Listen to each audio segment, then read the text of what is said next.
अस्सलाम वालेकुम, I am doctor Hamza Farid, orthopaedic sports surgeon. आज एक नए टॉपिक के साथ आपकी खिदमत में हाजिर हुए हैं।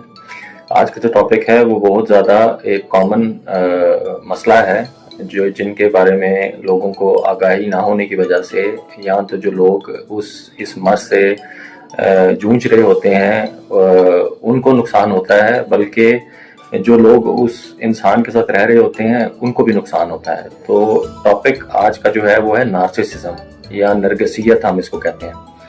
तो नार्सिसिज्म टॉपिक तो बहुत बड़ा है, लेकिन मैं आपको इसका एक छोटा सा ब्रीफ किस्म की अलामात और किस तरह इससे बचना है, और अगर आप नार्सिसिज्म का शिकार हैं तो उसमें आप अपने लिए क्या कर सकते हैं उसके बारे में मैं आपको बताऊंगा। तो एक यूनानी कहानी है जिसके अंदर एक बहुत ही खूबसूरत नौजवान था जिसका नाम था नार्सिस्ट, और एक बहुत ही खूबसूरत लड़की थी जिसका नाम था इको। तो इको नार्सिस से मोहब्बत करती थी, और नार्सिस जो है वो उसने कहा कि जी इस की क्या औकात है मेरे सामने, और मैं इससे कैसे मोहब्बत कर सकता हूँ, और मैं तो बहुत ऊंचा हूँ और बहुत ज़्यादा मैं पाए का इंसान हूँ। तो इको ने उसको बदवा दी और एक किसी पौंड के करीब हो गया, और उसने पानी पीने के लिए झुका और उसने फिर अपना अक्स देखा, और वो अपने अक्स देख के वो उसके अंदर इतना ज़्यादा मुब्तला हो गया अपनी खूबसूरती के अंदर। चूंकि वो नार्सिसिस्ट था तो वो पानी नहीं पी सका कि कहीं मेरा अक्स ना खराब हो जाए, और वो उसी तालाब में डूब के मर गया। और उसके मरने के बाद जो है उधर एक फूल खिला, और उस फूल को हम कहते हैं नरगिस।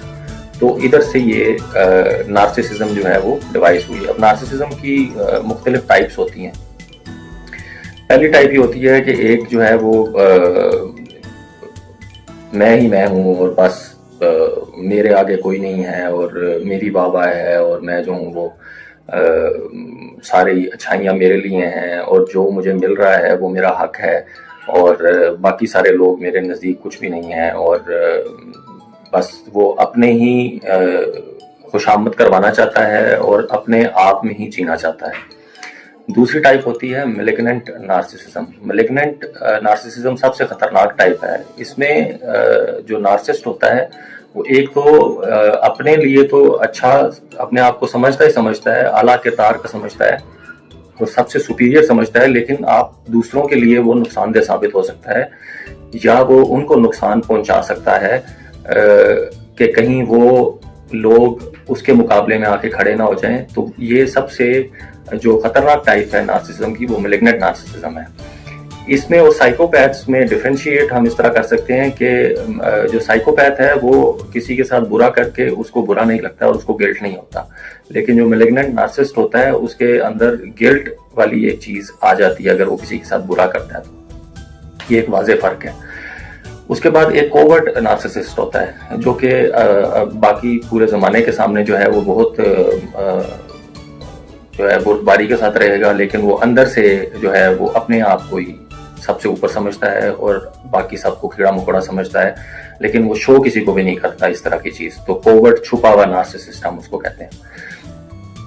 फिर एक जो नार्सिसिस्ट होता है वो होता है कम्युनल नार्सिसिस्ट। कम्युनल नार्सिसिस्ट ये होता है कि वो दिखावे के लिए लोगों की मदद करता है, और वो कम्युनिटी के लिए काम करेगा और बिल्डिंग्स बनाएगा और इमारतें बनाएगा और राशन बांटेगा, लेकिन अपनी तस्वीरें खिंचवा के अपने आप को प्रमोट करके और दिखावे के जो एहसानात या लोगों के ऊपर जो है वो दिखा के अपने आप को बड़ा बनाते हैं, वो होते हैं कम्युनल नार्सिसिस्ट। अब अगर नार्सिसिस्ट है और ज़्यादातर ये आपके जिस जगह पे आप काम कर रहे हैं उस जगह पे आपके बॉसेस भी हो सकते हैं, आपके कोलीग्स हो सकते हैं, तो ये कुछ अलामात हैं जिनमें आप नार्सिसिस्ट को आप पहचान सकते हैं। अच्छा, जो स्पाउसेस होते हैं, खामंद है या बीवी है, उनमें भी एक जो है वो नार्सिसिस्ट हो सकता है। तो अगर वो नार्सिसिस्ट है तो उससे सबसे पहले तो जो अगर कोई आप लोगों का क्लैश है तो उसमें अगर बंदा नार्सिसिस्ट है और औरत ने उससे कोई चीज़ पूछी और या उसके ऊपर उसको कहा कि जी मैंने तुम्हारे मैसेजेस पढ़े हैं और ये आपका कहीं अफेयर चल रहा है या आपने मुझे चीट किया है, तो सबसे पहले तो वो चढ़ाई कर देगा, ठीक है, और वो चढ़ाई करके वो आपको गलत साबित करने की कोशिश करेगा, और वो आपके ऊपर जो है वो इल्ज़ाम तराशियाँ शुरू कर देगा कि तुमने मेरा मोबाइल चेक किया, या वो राह फरार इख्तियार करके भाग जाएगा। उस टॉपिक को छोड़ देगा। अब पहला काम वो तब करेगा जब आप उसके ऊपर चढ़ाई कर देंगे, शाउट करेंगे, एजिटेट हो जाएंगे, अपना टेम्पर लूज कर जाएंगे, तो वो आपकी इन्हीं सारी चीजों को बेस बना के आपको ही गलत साबित कर देगा और आप सर पकड़ के बैठ जाएंगे कि जनाब मैं तो गलती इसकी पकड़ी है और गलत ये मुझे साबित कर रहा है। लेकिन अगर आप टेम्पर लूज नहीं करेंगे, आप लो टोन में बात करेंगे, आप सिर्फ उसी टॉपिक के ऊपर ही अपने जो बहस मुबाहिसा है उसी के ऊपर रखेंगे या डिस्कशन को जर्नलाइज नहीं होने देंगे, तो फिर उसके पास मौका नहीं होगा, वो राय फरार इख्तियार करेगा। और जब वो राय फरार इख्तियार करेगा तो वो दोबारा आपको चेक करने 1 दिन बाद, 2 दिन बाद, 1 घंटे बाद, 2 घंटे बाद लाजमी आएगा। ये उसकी एक खसूसियत होती है। तब भी आपने अपना स्टांस वही रखना है और उन्हीं कैरेक्टरिस्टिक्स के साथ उसके साथ बात करनी है। और अगर वो शाउट करता है तो आपने उसको कहना है कि पहली बात, मैं इस टोन में आपसे बात नहीं करूंगी, आपका जब गुस्सा ठंडा हो जाए या आप की टोन नीचे होगी तो तब हम इस बारे में बात करेंगे। तो ये 1-2 मरतबा से नहीं होगा, क्योंकि 15, 20, 25 साल की अगर आप लोगों ने मैरिड लाइफ गुजारी है और वो इसी तरीके से वो चल रहा है, तो 1-2 दिन में उसमें ठीक नहीं होना। It takes time. हो सकता है आपको हफ्ते में 2 मरतबा उसको ये फीडबैक देना पड़े, महीने में 3 मरतबा, इस तरह। तो इट कैन टेक मंथ्स और years to change that personality trait of your spouse. फिर आप के अंदर, अगर आप नार्सिसिस्ट हैं, आपके अंदर ये, आपको लगता है कि आपके अंदर ये अलामात हैं, तो सबसे ज़्यादा ज़रूरी है कि आप सेल्फ रिफ्लेक्ट करें, अपने बारे में सोचें कि आपके अंदर ये अलामात तो नहीं हैं। और रोज़ाना सोने से पहले 15 मिनट आप लेट के पूरा दिन का जो आपका सर्कल है, सुबह उठ के रात को बेड पे लेटने तक, वो सारा आप दोहराएं अपने ज़हन में कि आपने क्या क्या किया पूरे दिन में। 15 मिनट अपने इस काम को आप दें, उसमें भी आपकी सेल्फ रिफ्लेक्शन होती है। और जो आपको लगे कि आपने गलतियां की हैं या कोताहियां की हैं या आपने किसी के साथ ज्यादती की है, तो आप उसको रेक्टिफाई कर सकें, नेक्स्ट टाइम आप ये ना करें। सेल्फ रिफ्लेक्शन इसी को कहते हैं। और जो कोई काम आपने अच्छा किया है तो वो उसको कंटिन्यू करें, और जो काम गलत आपने किया है तो उसको आप तर्क कर दें। और सबसे इम्पोर्टेंट एडवाइस कि नार्सिसिस्ट से कभी भी एडवाइस ना लें, ना उसकी तनकीद लें और ना उसकी अप्रिसिएशन लें, क्योंकि ना वो आपको सही नीयत से अप्रिशिएट करेगा और ना आपको अच्छा मशवरा देगा और ना ही कभी आपको आपकी सच्ची तनकीद करेगा। वो आपको कभी भी सही मशवरा नहीं देगा। तो इसीलिए कभी भी नार्सिसिस्ट की एडवाइस के ऊपर कभी भी ना जाएं।